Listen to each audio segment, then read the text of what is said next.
it's Liz Yuille from Old Stables Crafts, UK Stampin' Up demonstrator. Today I have got apparently no brain still. Sorry, I had dental work done yesterday as at when I'm recording this and my brain is frozen. It's what comes of having local anaesthetic. It goes to your brain. So apologies. I am now on week 2 of my Case the Catalogue series. This is the card that I have got, and this is the card that I took it from. So it's on page 109 of the current annual catalogue, and it's made with the floral phrases and the detailed floral thinlet dies. Good luck saying that. So first things first, let's have a look at the stamp set. Should say this is retiring. It will not be in the new annual catalogue. We have been advised, and I did mention this on Friday, that there will be no discounts on retiring items. So anyone that's holding on for items hoping there's going to be a discount, we have been advised that there will not be any. So it is going to be a question of, if you want it, you're going to need to get it now, or wait and see if it may or may not appear on the clearance rack in, you know, a year or whenever. So floral phrases comes with 3 dies in the die pack, and these I have used to make, let me lean down, a template using window sheet.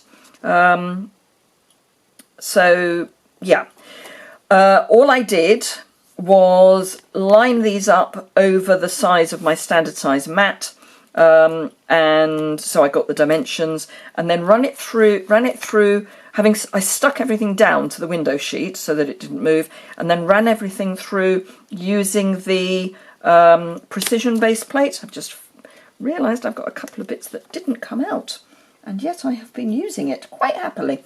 If I can find my manky piercing tool, I will get those out. But, you know, guess what? I buried it. It was here just now. Brain dangerous, really is quite sad. Okay, I'll use the point of my scissors. So, yes, precision base plate was a definite plus for this. I will show you how I used it, so that you can see how I used it. That's better. See, I only spotted those because I've still got some of the... Oh, there's another one there. I've still got some of the embossing paste on the template. I have washed this, but it dries so quickly. By the time I got it over to my house, it had dried. Because I work at the back of our garage. That's where my craft room is. It's lovely, but it is at the back of the garage, and there is no sink. Oh no, there's another one. Okay, right. Once you've got your templates, you can, of course, if you look after them, keep them forever. So let me grab the right embossing paste. Shimmery white is the one I used. So, fascinated as to where I've lost my piercing tool. Anywho, somewhere I very carefully put my... Oh, there it is. I've hidden it on the floor. So I have a non-stick mat. You could use your silicone mat, but I think this is probably a better option.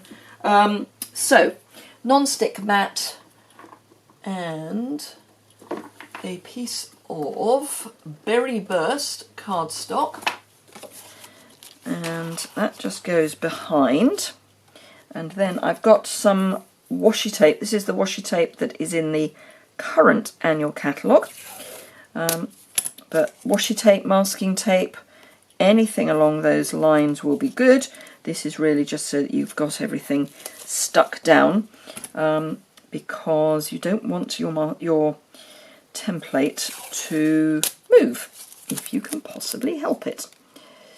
And you want it as tight on your cardstock as possible.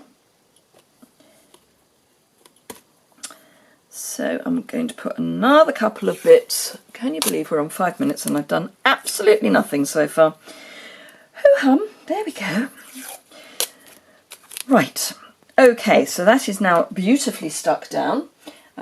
So I will grab, there it is, my palette knife and open up my shimmer white embossing paste. I have kept all of the foil and everything in place because I think it helps to keep the embossing paste wet. Now, I have been quite careful with how I have spread this. What you don't want to happen, it's almost unavoidable, but what you don't want to happen, if at all possible, is for the embossing paste to go underneath your template. So you want to do more of a sort of push and less of a drag. As I say, it is almost impossible, but you want that kind of push as much as you can get.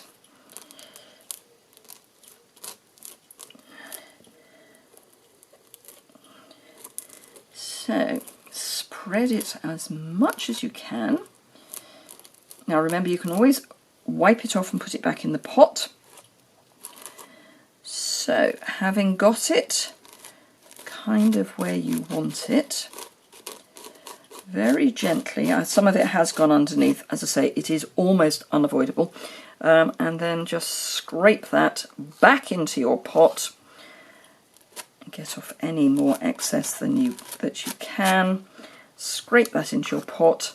Then you want to get your palette knife and your template into water as quickly as possible. Now, as I say, I don't have water here, so I have got a wet wipe to do a quick clean on my palette knife. That works quite well. That's kind of all you really need. Then remove your template. As I say, some of it has gone underneath, and then clean up your mat as quickly as you can, and then this you want to get into water as quickly as you can. I'm just going to accept defeat with this. It's going in the bin because there's no way I'm going to get it over to the sink in time. So this obviously then needs to dry. So that needs to be popped to one side, but fortunately, in true Blue Peter fashion, here's one I prepared earlier. Now, the other thing I do with this is I put it back into its little lock bag, because again, you want to keep the air out as much as you possibly can. Right, okay, so petal pink, powder pink, not petal pink, powder pink. This is an in colour project for me because, well, to be honest, I'm using up my in colours. Now, I have got to the point with my grid paper. This is the first piece of the pretty grid paper that I've used. I've almost got to the point where I'm accepting that it's going to have to be replaced. Almost, just not quite.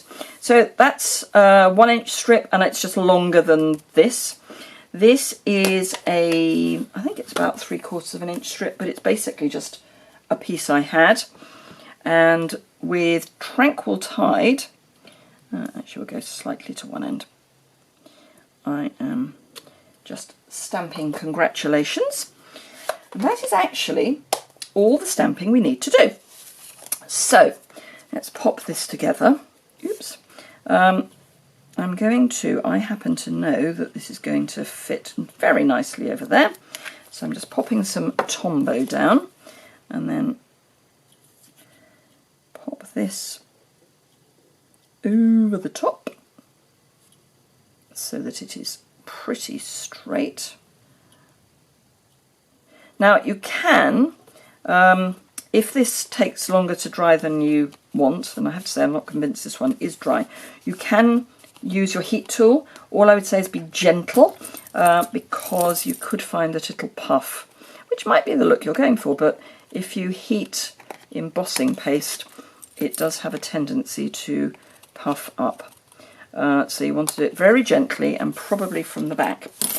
Right, there we go. Okay, so let's take our congratulations and clip it down, and then triple banner punch or the tailored tag punch, either would be fine. Just flag your ends. You can do this by hand, but I have a punch, so I'm going to use it. Right, now the flowers are as simple as running your dies through your, in fact it's not that one, it's those two, running your dies through, no, you could use that one, running your dies through your die cutter to just pick out the flower that you want. But all I would say is that you are going to need the edge as well. So you can either use the larger or the smaller, they are the same at the top. So you're just looking for these flowers, and you also need some leaves, and there are some fairly obvious leaves. There's a big one here, there's another fairly large one there. So just run pieces through your die cut machine, your Big Shot die cutter, and then cut round, trim out the bits that you don't want. Right, I'm going to actually make this from the back, as it were. So I'm going to stick everything to the back of the congratulations rather than to the base, because I want everything to be raised up a bit. So we'll go that way. And this one's going to go down there. So this one, in fact, it's going to go kind of over the end. So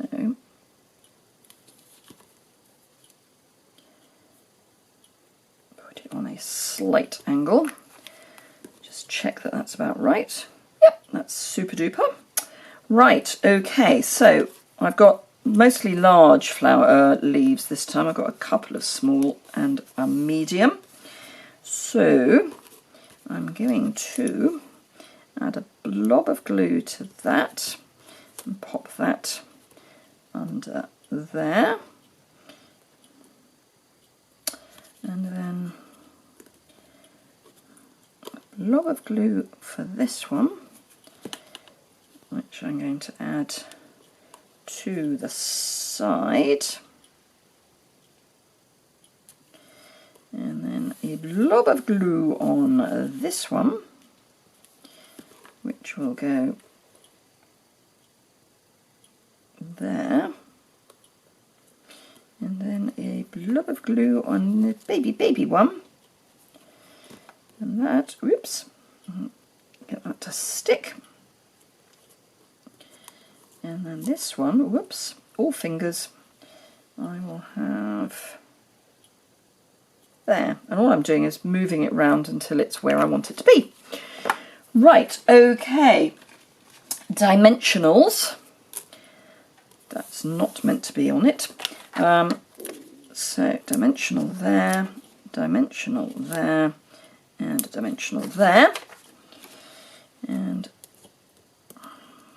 oh, and I have a sneaking suspicion I haven't got a berry burst card base. Oh well, we'll cut one. That's fine. So we'll pop this across the middle of our card, and just turn that in a bit because it's going to come out the side too much. There we go. Right, so those are not used.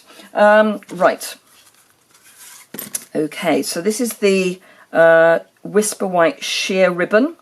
From memory, this is not carrying over. So again, if you like the ribbon, you know what to do.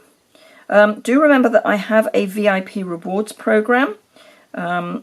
So depending on how much you spend, you can either share in the host rewards, you can get sunflower rewards, all sorts of things. I have a VIP Facebook group. So yeah, all sorts of things. The VIP Facebook group has its own little Facebook lives every now and again. I'm going to start doing those much more regularly. So I'm just popping this on with a glue dot, and that's just going there. Right, Okay, card base.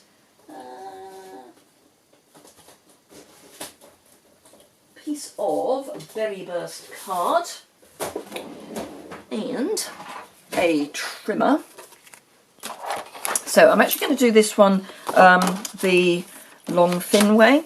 So I'm going to score it at 14.8 and a bit ish, and then trim it to 10.5, and that gives you 2 card bases, but the long thin way. So let's just fold one of those in half, don't need the other one, grab my bone folder, and then this is going to stick on the front here. So I'm going to go round the outside. Because this has warped a little because of the embossing paste, I am going to use a reasonable amount of glue because I want to be able to make sure it's flat.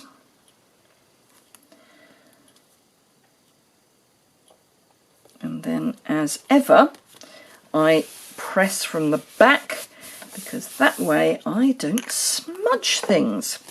So there we go. Those are my cards for the day. This was the inspiration for it. So really quite a different look, just by basically doing the same thing but ending up with a completely different look. Very much more tone on tone with the powder pink, but much brighter with the berry burst behind. So if you've enjoyed this, please thumbs up would be lovely. Questions or comments below. There's links to all the products I've used below. There's a link to my online store. There's a link to the associated blog post for this project, which will have some close-ups and a bit more information. So any questions or comments, do let me know. I always reply to comments. So if you do have any questions, either drop me an email or leave a comment, and that would be fantastic. Thank you very much indeed for watching. I hope you found that interesting, and I look forward to seeing you again soon.